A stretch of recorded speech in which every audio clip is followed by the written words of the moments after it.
നിന്നൊഴുകും രക്തം പാപക്കറ നീക്കുമതിൽ മുങ്ങിത്തീർന്നാൽ ആരും. പാപക്കറ നീക്കുമതിൽ മുങ്ങിത്തീർന്നാൽ ആരും. എൻ പേർക്കേശു മാരിച്ചെന്ന് ഞാൻ വിശ്വസിക്കുന്നു. പാപം എന്നിൽ നിന്നു നീക്കാൻ യേശു രക്തം ചിന്തി. പാപം എന്നിൽ നിന്നു നീക്കാൻ യേശു രക്തം ചിന്തി.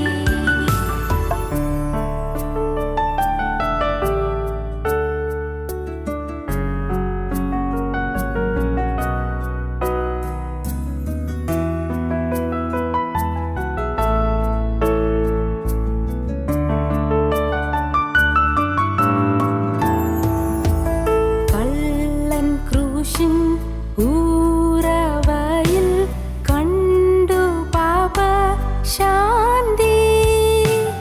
അവനെപ്പോൽ ഞാനും ദോഷി കണ്ടൻ പ്രതിശാന്തി.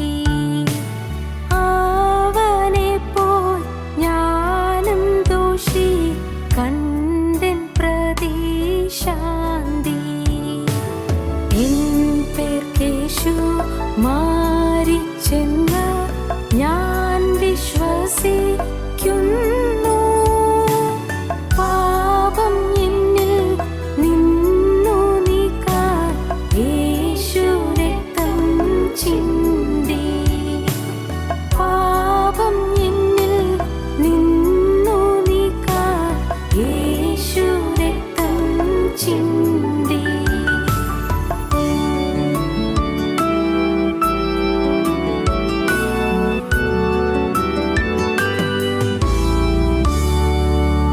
കുഞ്ഞാട്ടിൻ വിലയേറിയ രുധിരത്തിൻ ശക്തി വീണ്ടുകൊള്ളും ദൈവസഭ ആകെ വിശേഷമായി.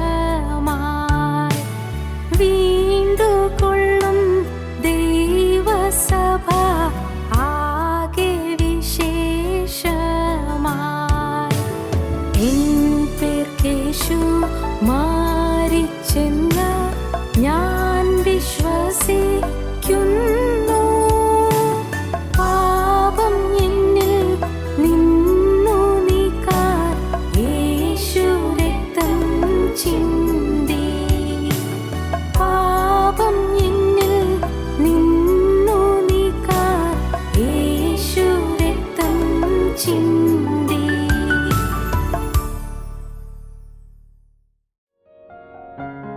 ഞങ്ങളും ക്രൂശിക്കപ്പെട്ട ക്രിസ്തുവിനെ പ്രസംഗിക്കുന്നു. ദൈവ തിരുനാമത്തിൻ്റെ മഹത്വം ഉണ്ടാകട്ടെ. നാം ചിന്തിച്ചു വരുന്നത് പുനരുത്ഥാന ശരീരത്തെക്കുറിച്ചാണ്.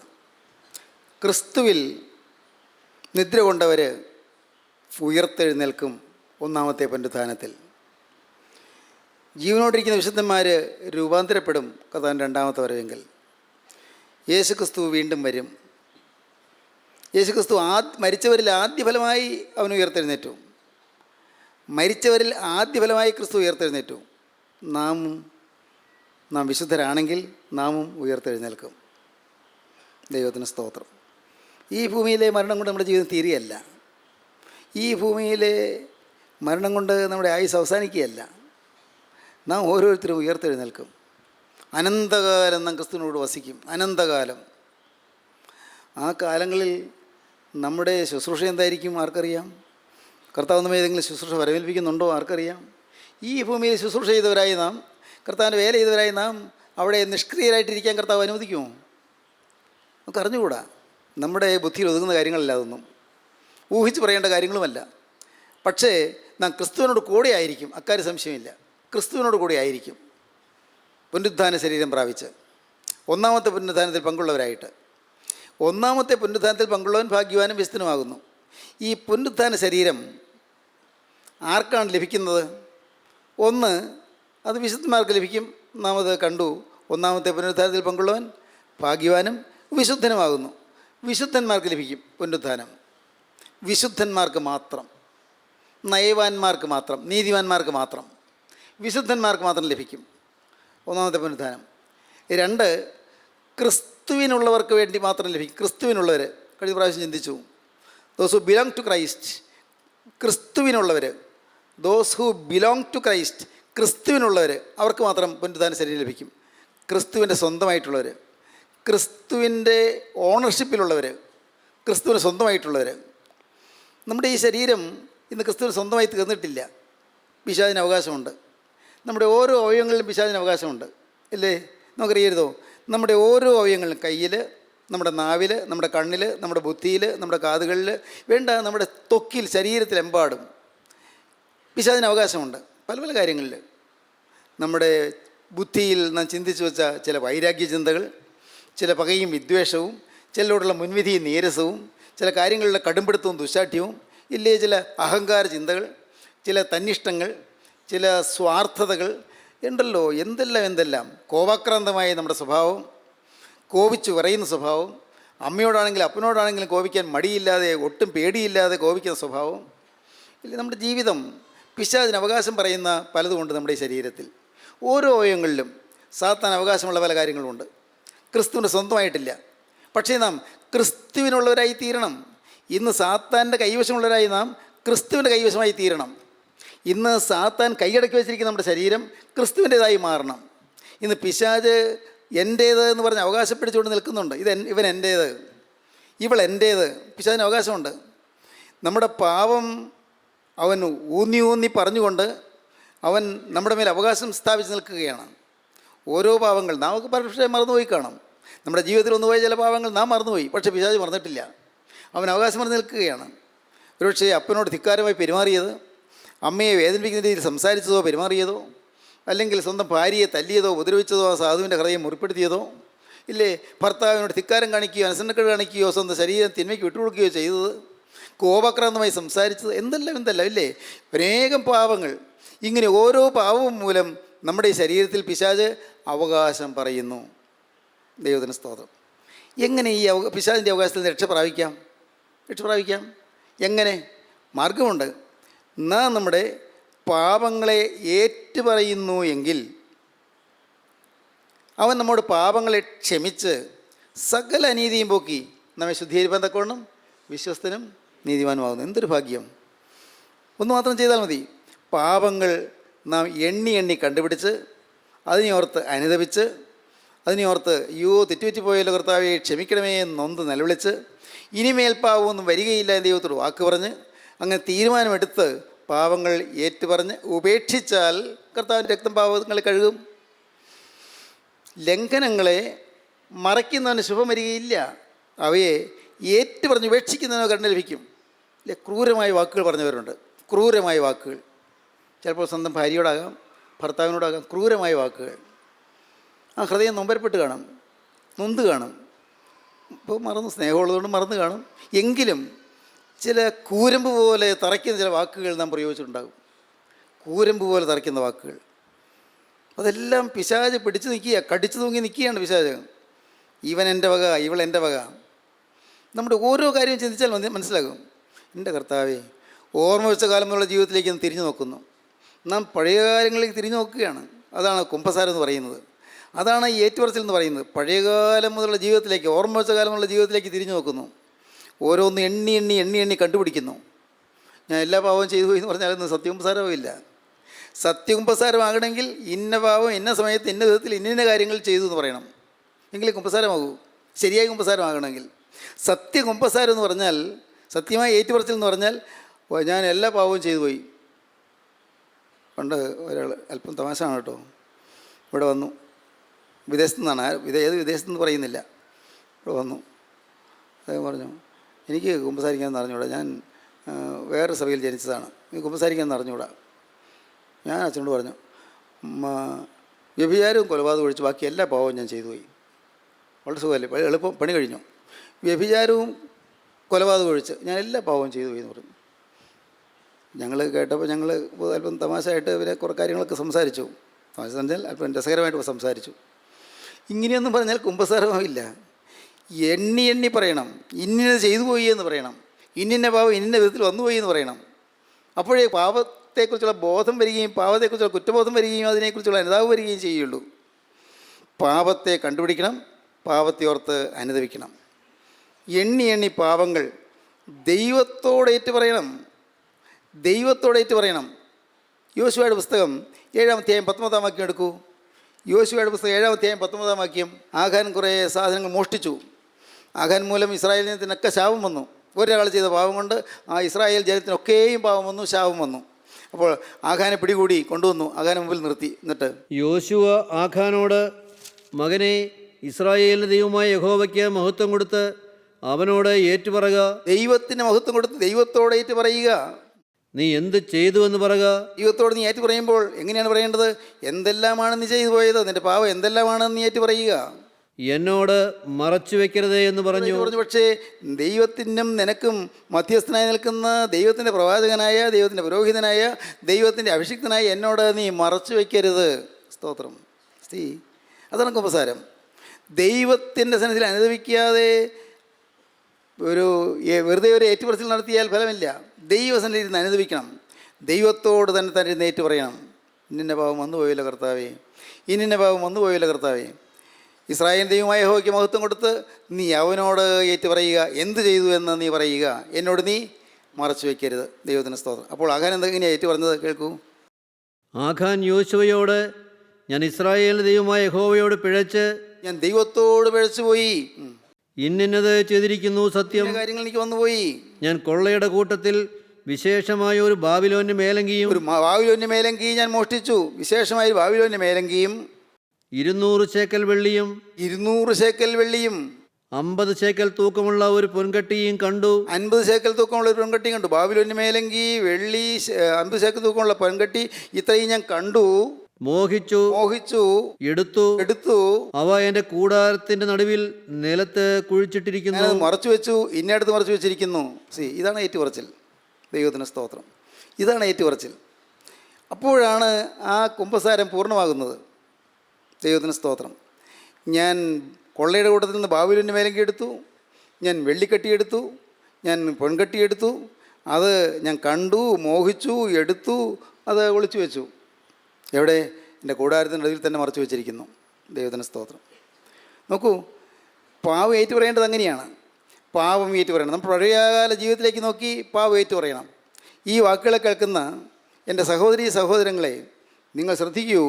ഇന്ന് നിങ്ങളിത് കേട്ടുകൊണ്ടിരിക്കുമ്പോൾ നിങ്ങൾ ശരിയായ ഒരു ഏറ്റുപറച്ചിൽ നിങ്ങൾ തയ്യാറാകണം. കഴിഞ്ഞകാല ജീവിതം ഏതെല്ലാം തരത്തിലുള്ളതായ തെറ്റുകളിൽ വീണുപോയി. നിങ്ങൾക്ക് രക്ഷപ്പെടാം. ആരും നഷ്ടപ്പെട്ടു പോകേണ്ട കാര്യമില്ല. ആരും സ്വർഗ്ഗത്തിൽ നിന്ന് അകന്നു പോകേണ്ട കാര്യമില്ല. ഇന്ന് ഇത് കേട്ടുകൊണ്ടിരിക്കുമ്പോൾ തന്നെ നിങ്ങൾക്ക് ദൈവത്തോട് ഏറ്റു പറയാം, കർത്താവേ, തെറ്റുപറ്റിപ്പോയല്ലോ. നിങ്ങൾ വേണമെങ്കിൽ ചില ദിവസങ്ങൾ നിങ്ങൾ മാറിയിരിക്കണം. ഉപവാസത്തോടു കൂടി മാറിയിരിക്കണം. ഭക്ഷണം വേണ്ട, നിങ്ങളുടെ ഭൗതിക സുഖങ്ങൾ വേണ്ട എന്ന് വിചാരിച്ച് മാറിയിരിക്കണം. നിങ്ങൾ ശരിയായൊരു ഏറ്റുപറച്ചിലിന് വേണ്ടി തയ്യാറാകുന്നതിന് വേണ്ടി നിങ്ങൾ മാറിയിരുന്ന് ചിന്തിക്കണം. എന്തൊക്കെ തെറ്റുകൾ പറ്റിപ്പോയി. രക്ഷപ്പെടാനുള്ള വഴിയാണ് പറഞ്ഞു തരുന്നത്. നിങ്ങൾക്ക് രക്ഷപ്പെടാനുള്ള വഴി പറഞ്ഞു തരികയാണ്. ഏതൊക്കെ പാവങ്ങളാണ് വന്നു പോയത്. പണസംബന്ധമായ ക്രമക്കേടുകൾ ഞാൻ തിരുത്തും. പോരാ, ഞാൻ അത് തിരുത്തുമെന്ന് മാത്രമല്ല, ഞാനതിന് പ്രായശ്ചിത്തം ചെയ്യും. പാവത്തെ ഓർത്ത് ദുഃഖിച്ചു പറഞ്ഞിട്ട് കാര്യമില്ല. ഒരാൾക്ക് നഷ്ടം വരുത്തി, ആൾക്ക് കഷ്ടം വരുത്തി, എനിക്ക് തെറ്റുപറ്റിപ്പോയി എന്ന് പറഞ്ഞാലും ദൈവം ക്ഷമിക്കില്ല. ഏതെല്ലാം രീതിയിൽ ആൾക്ക് നഷ്ടം വരുത്തിയെങ്കിൽ ആ നഷ്ടം നികത്തണം. ഒരു സംശയമില്ല. ഇല്ലെങ്കിൽ ആ പാവം ക്ഷമിച്ച് കിട്ടുകയില്ല. ദൈവിക വ്യവസ്ഥയുണ്ട് എല്ലാറ്റിനും. ദൈവികമായ വ്യവസ്ഥ. ഒരാൾക്കൊരു നഷ്ടം വരുത്തി, ഒരുപക്ഷെ ഒരു 500 രൂപയായിരിക്കും നഷ്ടം വരുത്തിയത്. അല്ലെങ്കിൽ 500 രൂപയുടെ ഏതെങ്കിലും തെങ്ങോ വാഴയോ റബ്ബറോ വെട്ടിക്കളഞ്ഞതായിരിക്കാം. അത് ആ നഷ്ടം വരുത്തിയത് ഒരാൾക്ക് നഷ്ടം വരുത്തിയതല്ലേ. ആൾക്ക് എന്തെല്ലാം തെറ്റുണ്ടെന്നുള്ളതല്ല. ഞാൻ അത് നഷ്ടപ്പെടുത്തിയെങ്കിൽ എൻ്റെ പേരിലാണ് തെറ്റ്. അയാൾക്കുള്ള തെറ്റ് ദൈവം നോക്കിക്കോട്ടെ.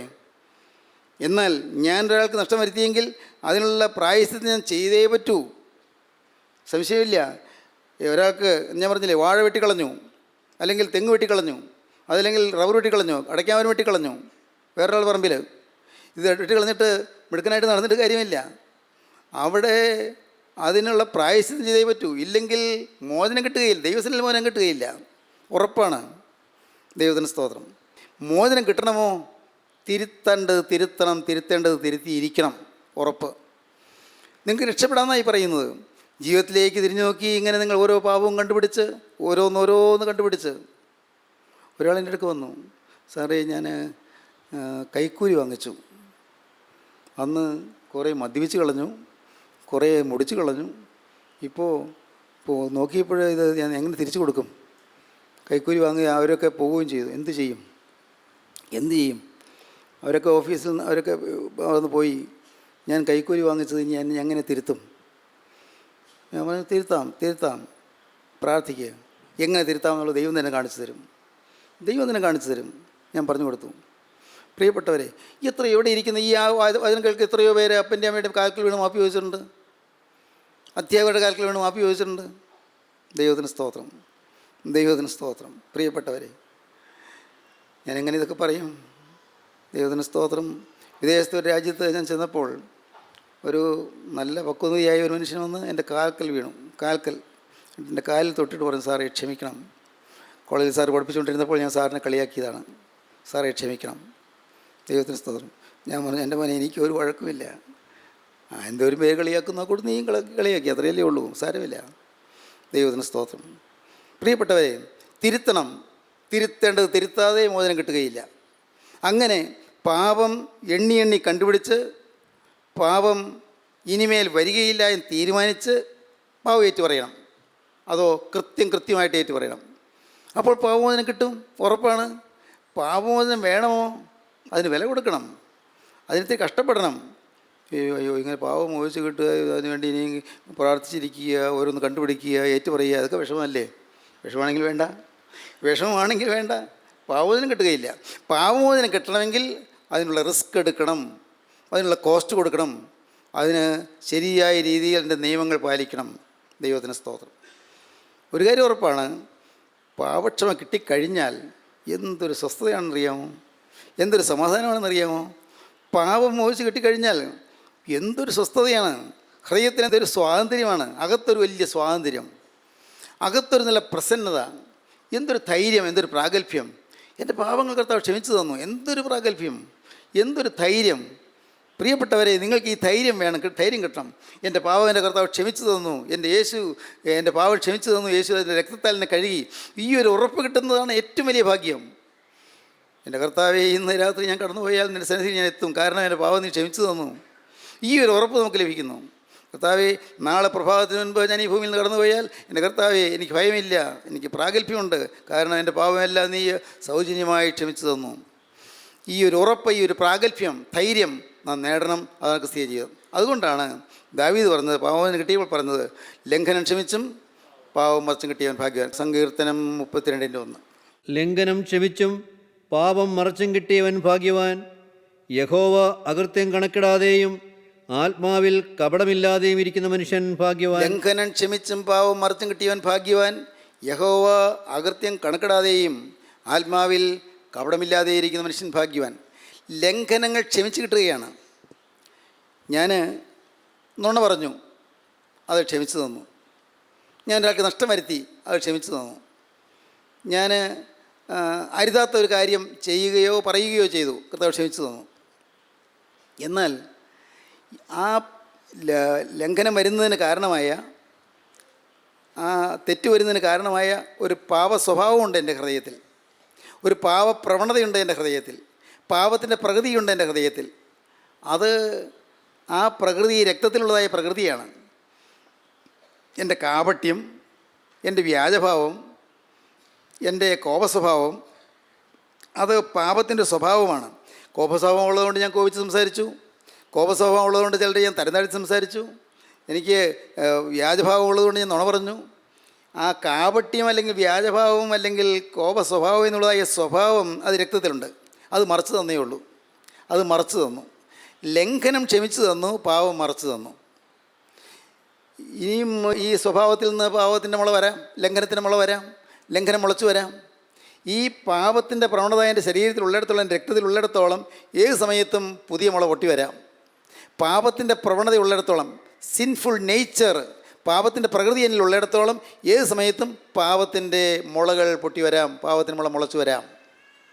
പക്ഷേ ഇതുവരെ മുളച്ചു വന്ന ആ പാപത്തിൻ്റെ ലംഘനങ്ങൾ എല്ലാം കർത്താവ് മായ്ച്ചു തന്നു. ലംഘനം ക്ഷമിച്ചും പാവം മറച്ചും കിട്ടിയവൻ ഭാഗ്യവാൻ. യഹോവ അകൃത്യം കണക്കിടാതെയും ആത്മാവിൽ കപടമില്ലാതെ ഇരിക്കുന്ന മനുഷ്യൻ ഭാഗ്യവാൻ. ദൈവത്തിന് സ്തോത്രം. ഈ ഒരു മഹാഭാഗ്യം നാം നേടണം. ഈ ഭാഗ്യം കിട്ടിക്കഴിഞ്ഞാൽ പ്രിയപ്പെട്ടവരെ, നാം തീജ്വാലകളായി മാറും, നാം തീപ്പൊരികളായി ചിതറും, നാം ക്രിസ്തുവിന് പ്രയോജനമുള്ളവരായി തീരും. നമ്മിൽ കൂടി ദൈവരാജ്യം ഭൂമിയിൽ വരും. സ്തോത്രം. നമ്മിൽ കൂടി ദൈവരാജ്യം ഭൂമിയിൽ എഴുന്നള്ളി വരും. നാം ചലിക്കുന്നിടത്തെല്ലാം ദൈവം നമ്മോടുകൂടെ ഉണ്ടായിരിക്കും. നാം ജോലി ചെയ്യുന്ന സ്ഥാപനത്തിൽ ദൈവം നമ്മോടുകൂടെ ഉണ്ടായിരിക്കും. നാം പ്രവർത്തിക്കുന്ന രംഗത്ത് യേശു നമ്മുടെ കൂടെ ഉണ്ടായിരിക്കും. അവിടെ സഭമാറ്റമില്ല, അവിടെ സമുദായ മാറ്റമില്ല, അവിടെ മതമാറ്റമില്ല, അവിടെ വേറെ ഒന്നുമില്ല. ദൈവത്തിന് സ്തോത്രം. അവിടെ എന്ത്? അവിടെ സ്നേഹം മാത്രം. ഗോകുൽത്തായിലെ സ്നേഹം, കാൽവരി ക്രൂസിലെ സ്നേഹം. ഹല്ലേലൂയ. ദൈവത്തിന് സ്തോത്രം. അവിടെ യേശുവിൻ്റെ സ്വഭാവം മാത്രം. ദാവീദ് രാജാവ് പാപം ചെയ്തപ്പോൾ ദാവീദ് പാവം ദുഃഖത്തോടെ ഏറ്റുപറഞ്ഞു. പാവത്തെ ഓർത്ത് കരഞ്ഞോട് പറഞ്ഞു, ദൈവമേ നിൻ്റെ കൃപയിൻ പ്രകാരം എന്നോട് കരുണ ചെയ്യണമേ, നിൻ്റെ അനുഗ്രഹത്തിൻ്റെ ബഹുത്വത്തിൻ പ്രകാരം ലംഘനങ്ങൾ മായ്ച്ചു കളയണമേ. നിന്നോടല്ലോ ഞാൻ പാപം ചെയ്തത്, നിനക്ക് അനിഷ്ടമായുള്ളത് ഞാൻ ചെയ്തു പോയിരിക്കുന്നു. ഇതാ ഞാൻ അകൃത്യത്തിൽ ഉരുവായി, പാവത്തിൽ എൻ്റെ അമ്മ എന്നെ ഗർഭം ധരിച്ചു. എൻ്റെ കർത്താവേ, രക്ഷയുടെ സന്തോഷം എനിക്ക് മടക്കി തരണമേ. എൻ്റെ വായ അടഞ്ഞു പോയല്ലോ കർത്താവേ, എൻ്റെ അധരങ്ങളെ തുറക്കണമേ. സ്തുതിക്കാൻ പറ്റുന്നില്ല, എനിക്ക് പഴയ സ്തുതി മടക്കി തരണമേ. കർത്താവേ, തകർന്ന് നുറുങ്ങിയമായ ഹൃദയം എനിക്ക് തരണമേ. തകർന്ന് നുറുങ്ങിയമായ ഹൃദയത്തിൽ നീ നിരസിക്കുകയില്ലല്ലോ. കർത്താവേ, ഞാൻ ഒരാൾ മൂലം ദൈവമേ യെരൂശലേമിൻ്റെ മതിലെല്ലാം ഇടിഞ്ഞുപോയി. യെരൂശലേമിൻ്റെ മതിലുകളെ പുതുക്കി പണിയണമേ. ദൈവത്തിന് സ്തോത്രം. ദാവീദിരുന്ന് കരയുകയാണ്, കരഞ്ഞ് പ്രാർത്ഥിക്കുകയാണ്.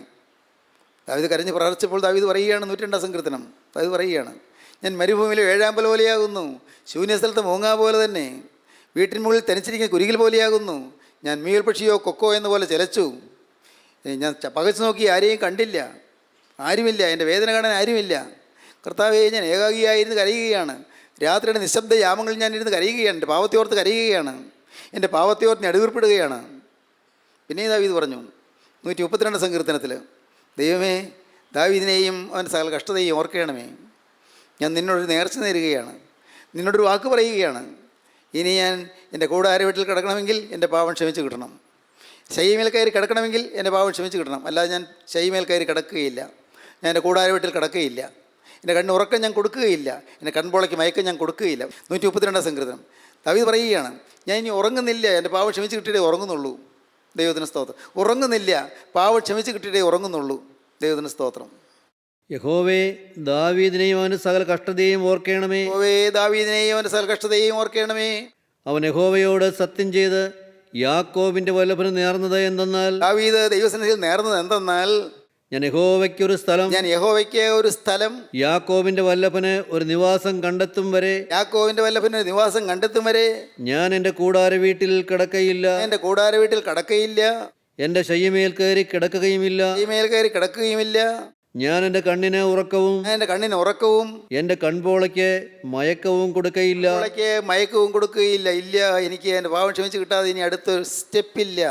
സ്തോത്രം. എൻ്റെ സഹോദരങ്ങളെ, ഈ മഹാഭാഗ്യം നിങ്ങൾക്ക് വേണ്ടേ നിങ്ങൾക്ക്? ഈ മഹാഭാഗ്യം ലഭിച്ച് കർത്താവിൻ്റെ 2ാമത്തെ വരയിൽ ആ സ്വർഗീയ കാഹളധ്വനി കേട്ടുകൊണ്ട് നമുക്ക് പറക്കണം. കർത്താവിൻ്റെ 2ാമത്തെ വരയിൽ, ദൈവത്തിന് സ്തോത്രം, കർത്താവിൻ്റെ 2ാമത്തെ വരയിൽ വിശുദ്ധന്മാർ പറന്നു വരുന്ന സമയത്ത് ആ കൂട്ടത്തിൽ നമുക്കും ചേർന്ന് പറക്കണം. ദൈവത്തിന് സ്തോത്രം. കർത്താവിൻ്റെ 2ാമത്തെ വരയിൽ പ്രധാനനായ മീഖായേലിൻ്റെ ശബ്ദം കേട്ട് നമുക്കും ഉണർന്ന് പറക്കണം. കർത്താവിൻ്റെ 2ാമത്തെ വരയിൽ, ദൈവത്തിന് സ്തോത്രം, ദൈവത്തിൻ്റെ കാഹളധ്വനി കേട്ടുകൊണ്ട് നമുക്കും പറക്കണം. കർത്താവിൻ്റെ ഗംഭീരനാഥം കേൾക്കും, പ്രധാനനായ മീഖായേലിൻ്റെ ശബ്ദം കേൾക്കും, ദൈവത്തിൻ്റെ കാഹളം കേൾക്കും. നമുക്ക് പറന്നുയരണം. വിശുദ്ധന്മാർ മാത്രം പറന്നുയരും. നമുക്ക് നമ്മുടെ ജീവിതം കർത്താവിൻ്റെ കരങ്ങളിലേക്ക് കൊടുക്കാം. ഇപ്പോൾ ദൈവത്തോട് നമുക്കൊരു വാക്ക് പറയാം. കർത്താവേ, നാഥ, ഞാൻ എന്നെ നിൻ്റെ കരങ്ങളിലേക്ക് തരുന്നു. ഇപ്പോൾ ആയിരിക്കുന്ന പ്രകാരം തന്നെ ഞാൻ എൻ്റെ കരങ്ങളിലേക്ക് തരുന്നു.